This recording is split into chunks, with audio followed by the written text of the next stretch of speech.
Si chaque personne dans ce monde écrivait ses problèmes sur un papier et les mettait dans une boîte, est-ce que tu prendrais le risque de tirer d'autres problèmes? Ou est-ce que tu préférais garder les tiens?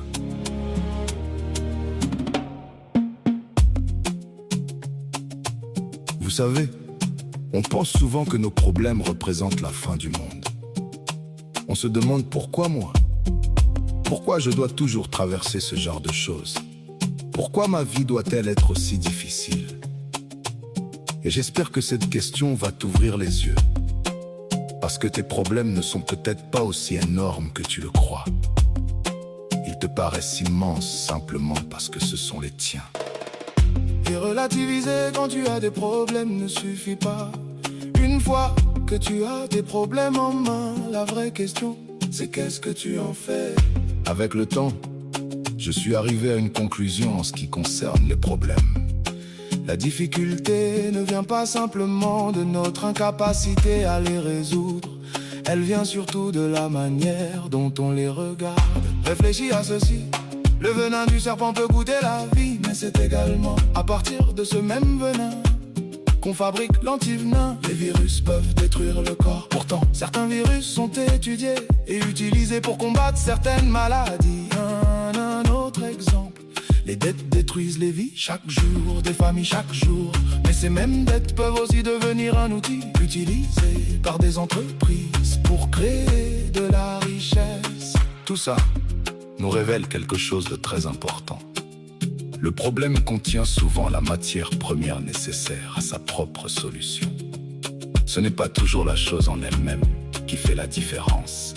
C'est la compréhension que tu as. C'est pour cette raison que souvent, se précipiter pour régler un problème sans prendre le temps de l'examiner finit souvent par l'aggraver. Et c'est là que la peur entre en jeu.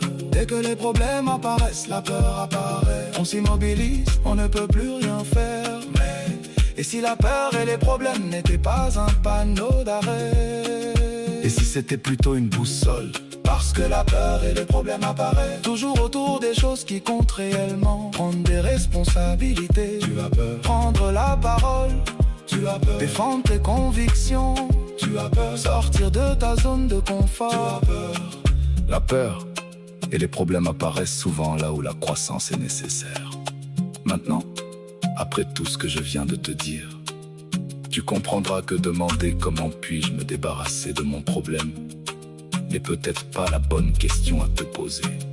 La véritable question serait plutôt: à quoi ce problème essaie-t-il de me préparer? Quand tu changes la façon dont tu regardes les choses que tu regardes changent. Lorsque tu comprends ça, ta manière à résoudre les problèmes change complètement. Et tu réalises alors quelque chose de très puissant.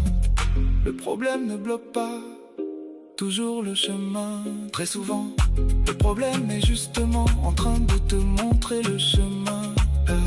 Ne dit-on pas que ce qui fait l'obstacle au chemin devient le chemin? Le problème ne bloque pas la route, le problème est la route. Parce que la vérité est que si on mélangeait tes problèmes avec ceux des problèmes, avec ceux des autres personnes dans une boîte, tu ne voudrais probablement pas changer les tiens. Parce que tu ne sais pas sur quel problème tu pourrais tomber. Prends le temps de dire merci. Hortas.